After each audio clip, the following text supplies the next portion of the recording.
किसान नहीं रुकेगा, किसान आंदोलन करेगा 15 तारीख 14-15 तारीख, हाँ कुछ भी दे दो, उससे कोई फर्क नहीं पड़ता है। अच्छा, और हमारा राजनीतिक कोई भारत स्वार्थ है रत्न दे दे वो सम्मान की बात है, लेकिन उससे कहीं ना कहीं आज का किसान जो है वो बदलेगा नहीं, पिघलेगा नहीं, और अपने मुद्दे की लड़ाई, अपने वादे की लड़ाई जो प्रधानमंत्री मोदी ने किसान आंदोलन के समय वादा किया था, उसकी मांगों को लेकर 25,000 करोड़ का रोज भ्रष्टाचार हो रहा है, और आप इतना ही पैसा वहाँ विदेश से लेके आ रहे हो रोज 25,000 करोड़। किस बेस पे बोल रहे हैं 25,000 करोड़ का भ्रष्टाचार?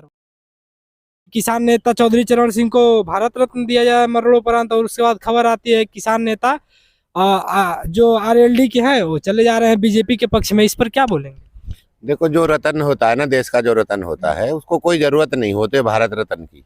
तो चौधरी चरण सिंह तो अपने आप में ही एक रत्न थे भारत के, और कोई वो देने से, भारत रत्न देने से देखो कोई कुछ और ज्यादा तो हो नहीं जाएगा। ठीक है, सम्मान है, सम्मान किया है, उसका लिए हम धन्यवाद करते हैं मोदी जी का।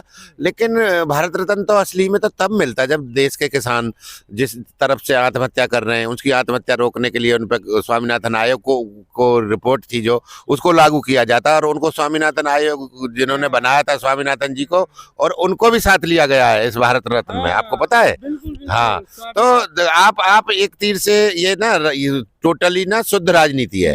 शुद्ध राजनीति से ही बोलते हैं कि देख रहे हो आप, भारत रत्न की जो वो किया है, एक तो टाइमिंग, दूसरी बात ये है कि चलो ठीक है, सम्मान किया है, उसको तो मानते हैं, लेकिन जिस हिसाब से देखो किसान को अपनी एमएसपी नहीं मिल पा रही है, उसको फसल के सही रेट नहीं मिल पा रहे, गन्ने के सही रेट नहीं मिल पा रहे, उसको दूध के सही रेट नहीं मिल पा रहे, बेचारा वो और गरीब होता जा रहा है। और रिपोर्ट, सारी रिपोर्टें जितनी भी हैं, वो 27 रुपये रोज की एक रिपोर्ट दे रहे हैं कि किसान 27 रुपये रोज कमाता है। 27 रुपये में आप बता दो कि क्या कमाता होगा और क्या खाता होगा, क्या अपने बच्चों को खिला लेगा, बताओ। आज के जमाने में तो 20 रुपए का पानी का एक बोतल आता है। अब बताओ, 27 रुपये उसमें गरीबी के ऊपर, और ये किसान 32 रुपये कमाता है, और वो 27 रुपये उसको गरीब के लिए कर रखे हैं। तो देखो, ये कोई वो नहीं है, ठीक है, देखो वो अपनी तरफ है एक जो दिया गया है, लेकिन जिस हिसाब से ना देश की जनता को, किसान को उम्मीद थी इस भाजपा से, वो इन्होंने बिल्कुल छूण मूण कर दिया। और यही सबसे बड़ा सवाल है कि 2024 में किसान नेता और किसान लोग, किसान वोटर कितना जाएगा बीजेपी के पक्ष में, क्योंकि हम देख रहे थे किसान बहुत खफा है, और बीजेपी ने ऐसा तीर चला है, एक तीर से दो निशाना। आरएलडी के जो जयंत चौधरी अभी बताया जा रहा है बीजेपी में शामिल हो रहे हैं। देखो, वो अब उनकी मर्जी है, लेकिन उन्होंने जो कमेंट्स और जो पीछे दिए हैं ना, स्टेटमेंट दिए हैं, और जो जनता से कमेंट्स किया था, जो कमिटमेंट उनका अपने लोगों के साथ था, अगर उसको वो देखो उनको नहीं समझ रहे हैं, उसकी अहमियत नहीं समझ पा रहे, तो वो कुछ भी करे यार, कहीं भी जाओ, देखो अपना राजनीतिक क्षेत्र सब हर लोग का, और उनका तो देखे वो जो पीछे कहते थे कि जैसे चबन्नी हूँ, नहीं हूँ मैं बार बार पलट जाऊंगा। अब वो चौधरी चरण सिंह तो देखो पद को भी फेंक देते थे, छोड़ देते थे, नहीं समझ रहे अपने उसके लिए जमीर उनका ऐसा था, और उनका जो वो था ना सेल्फ स्वाभिमान, वो स्वाभिमानी आदमी थे। और देखो अब तुम अपने स्वाभिमान और सम्मान से खेल रहे हो, तो वो कुछ भी करो, नहीं समझ रहे। अगर आपको क्या लगता है कि इस बीजेपी के इस चाल से किसान वोटर कितना ज्यादा बदल जाएंगे?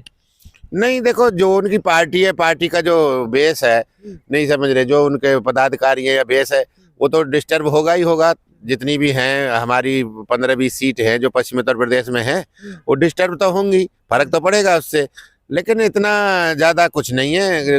अब ये है कि आगे राजनीति उन्होंने, जयंत चौधरी ने ना, अब उसी ट्रैक पे ले गए जिस ट्रैक पे अजीत सिंह का भी उन्होंने भी ऐसे ही किया था, 4-4 पार्टी और 4-4 बार बदलना और ये करना, वो कलाबाजी।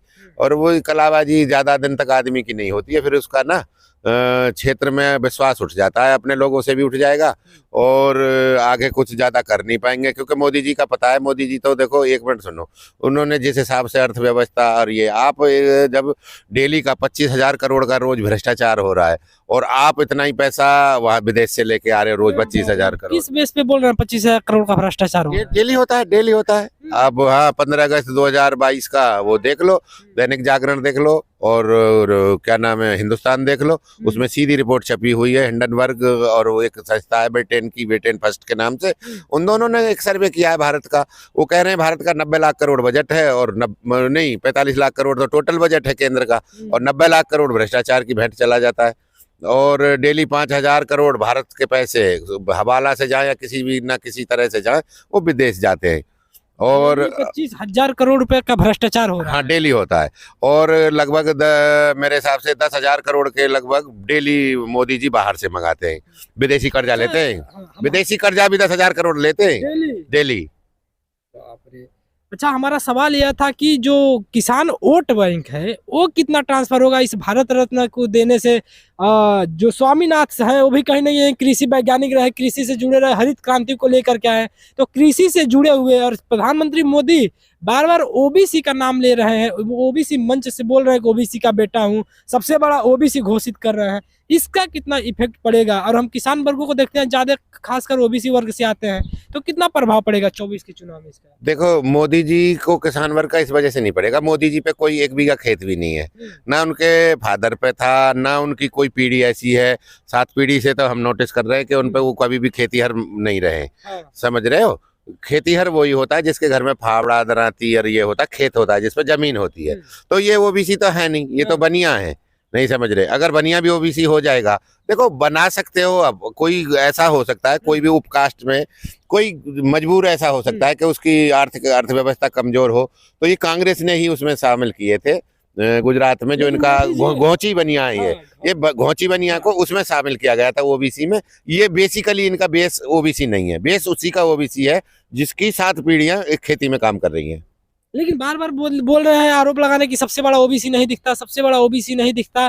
तो 24 के चुनाव में सबसे बड़ा मुद्दा यही है, क्योंकि हम देख रहे हैं कि नोएडा बॉर्डर पे और पंजाब के अन्य बॉर्डरों से जो हरियाणा होते हुए आ रहे हैं, सारे बॉर्डरों को जाम कर दिए थे किसान। होगा किसान, देखो किसान को किसी, अब देखो सबसे ज्यादा जो इफेक्ट करता है ना, ये किसान ही बेचारा अनसमझ होता है, अनभिज्ञ होता है। इसी को जातिवाद धर्म में सबसे ज्यादा इसी को फंसाया जाता है और ये फंस जाता है चाल में आके। अगर किसान चाल में ऐसी जातिवाद में धर्म में फंसता रहा तो उसको कुछ नहीं मिलने वाला, वो केवल वोट डालने वाला ही एक वो रह जाएगा। बस एक वोट डालो अपना, और वो अपने जो वो है परंपरा है, जो उसका जो वो है ना, जैसे पहले तो चली आ रही है। यार एक बात बताओ ना, आज तक कोई भी प्रधानमंत्री या कोई भी सरकार ऐसी नहीं आई 77 साल में जो स्वामीनाथन आयोग की रिपोर्ट लगा सके। और जब तक रिपोर्ट नहीं लगेगी और उसके बाद में ब्याह प्यारी हो, बिजनेसमैन हो, आपको रोक रहा हूं, कोई जॉब कर रहा हो, सरकारी अधिकारी हो, वो तो अपने काम कर रहे हैं, वो तो अपने हिसाब से चल रहे हैं सब। अच्छा, मैं आपको रोक रहा था बीच में, बड़ी इंटरेस्टिंग बात आपने बोली कि स्वामीनाथन की रिपोर्ट नहीं लगा रहे हैं और जो उनके तय मानदंड है उनको नहीं दे पा रही है, लेकिन उनको भारत रत्न दे के कहीं ना कहीं ये मैनेज करने की कोशिश कर रही है। और भारत के किसानों को ये समझना पड़ेगा, जो वीडियो देख रहे हैं वो जरूर समझिए कि जो किसानों के साथ मोदी जी ने वादा किया था, क्या वो पूरा हो पाया? आप जरा बताइए। किसान नहीं रुकेगा, किसान आंदोलन करेगा 15 तारीख 14-15 तारीख, हाँ कुछ भी दे दो, उससे कोई फर्क नहीं पड़ता है। अच्छा, और हमारा राजनीतिक कोई स्वार्थ है नहीं, और ना हमारा राजनीति से कोई वो है किसान का। हमारा संयुक्त किसान मोर्चा फाइनल मीटिंग हो चुकी है, हम आंदोलन करेंगे, हमारा आंदोलन की शुरुआत होगी। क्योंकि जिस हिसाब से बिहार का, बंगाल का और उड़ीसा का, कर्नाटक का, और तुम आत्महत्या कर रहा है किसान, कर रहा है महाराष्ट्र का, कर रहा है सबसे ज्यादा, तो वो कर रहा है, उसको फसल की कीमत नहीं मिल रही। रोज 50 आदमी आत्महत्या करते हैं और 55 लोग बच्चे उनके आत्महत्या करते हैं जिन्हें जॉब नहीं मिल रही है। उसके लिए वो होगा। अच्छा, लेकिन एक लास्ट सवाल ये है, कैसे आंदोलन करेंगे? चारों तरफ तो पुलिस लगा दी जा रही है, आरपीएफ सीआरपीएफ लगा दी जा रही है। पहले भी खूब लगाई थी, उससे कोई फर्क नहीं पड़ता। हमें जहाँ जगह दे देंगे वहीं बैठ जाएंगे, उससे कोई वो नहीं है। ये कहीं तो जगह देंगे, सरकार कहीं तो देगी आंदोलन करने के लिए। हमें ये मतलब थोड़ी है कि हम रोड को रोकें।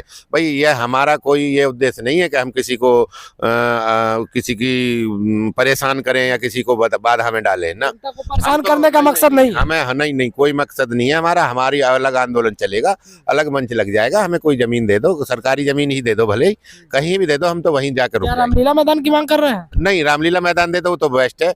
और अगर रामलीला मैदान भी नहीं देते तो दिल्ली से बाहर भी कहीं हो, ग्राउंड हो, जैसे पहले इन्होंने दिए थे, सब जगह जगह दे दिए थे, तो उसी हिसाब से हम वहीं बैठ जाएंगे। हमें अपना किसान नेता थे और किसान आंदोलन से ही लगातार सक्रिय रहते थे, तो मैंने इनसे बात किया, जैसे इनका कहना था कि चौधरी चरण सिंह को, स्वामीनाथन को या किसी भी किसान नेता को भारत रत्न दे दे, वो सम्मान की बात है, लेकिन उससे कहीं ना कहीं आज का किसान जो है वो बदलेगा नहीं, पिघलेगा नहीं।